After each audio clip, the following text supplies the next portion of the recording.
For this tutorial, we're going to take a look at how to use Aweber Report Analytics. And this is going to be one of the most useful tools that Aweber offers because it's going to allow you to see how many people are opening your emails, how many are being sent, how many people are clicking, anything that you could need to know to make sure that your email campaign is successful. So I'm going to go up to Reports, and I'm going to go down to my Reports tab. And as you can see, these are our opens over time. Now at the time of this recording, Aweber is still working on the beta version of this, so I'm going to give you an overview, but it may change a little bit from version to version.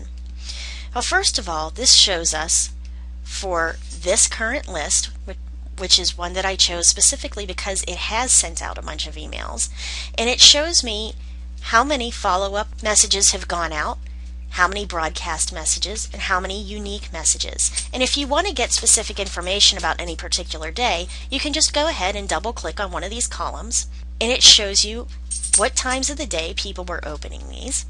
And we can go back out to overall.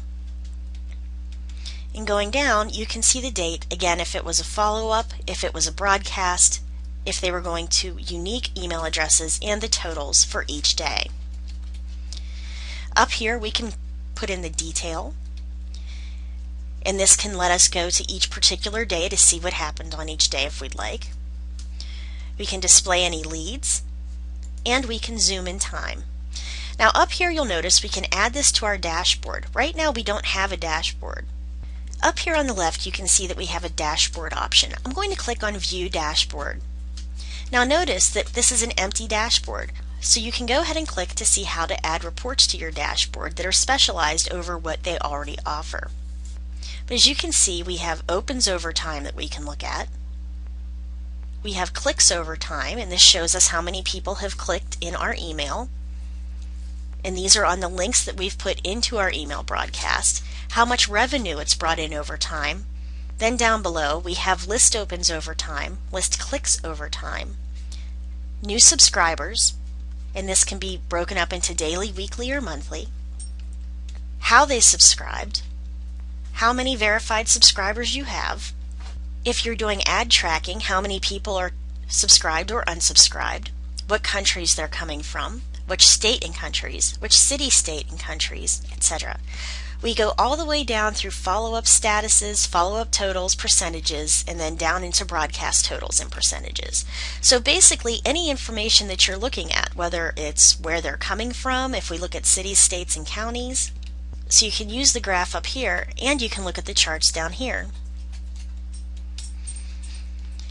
You can also change your current list to look at other emails that were sent out, and it will show you the name of them right up here at the top.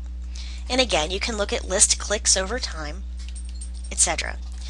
Now the great thing about using these report analytics is that they're going to allow you to see which of your campaigns are the most successful, because if people don't open your emails, then they're not even going to get to the point where they can click through. So look at each email that you have that has a high open amount. See what you did in there. Did you offer something free? Did you give them free information?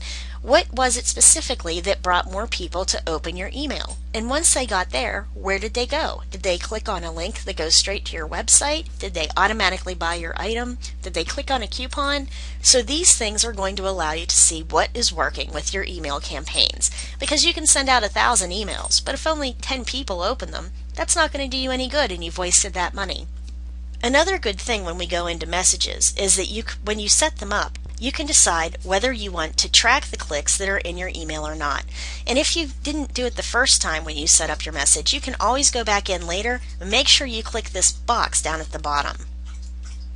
That's going to allow you to track all the clicks of your email message to make sure what is being successful and what isn't. So once you've gotten used to using the reports, you can also go up into Reports and Settings. And this will allow you to enable your sale tracking and custom click tracking through your websites. So this has your website address, and if you want to add the analytics code to your website to see how many people are coming to your website through the email, just put in the name of your website, click on Get JavaScript, and then you're going to copy and paste this text into the HTML of your page directly above the \body tag. And this will allow Aweber to track all the analytics on your website page. And click Save. If you want to get rid of any of these, hit the red X next to it. If you want to add them, click the green cross. Underneath is our sales tracking. This tells us what the page of our site the subscribers are visiting when the sale is complete, meaning did they get to the receipt page and how much was the sale worth. Again, you put in your new goal web page, which would be your receipt page. Put in your goal description, which could be completed purchase. Event type, if the page is hit, if it's a sale, if it's a CPC or a CPM, and the monetary value, and click on Save.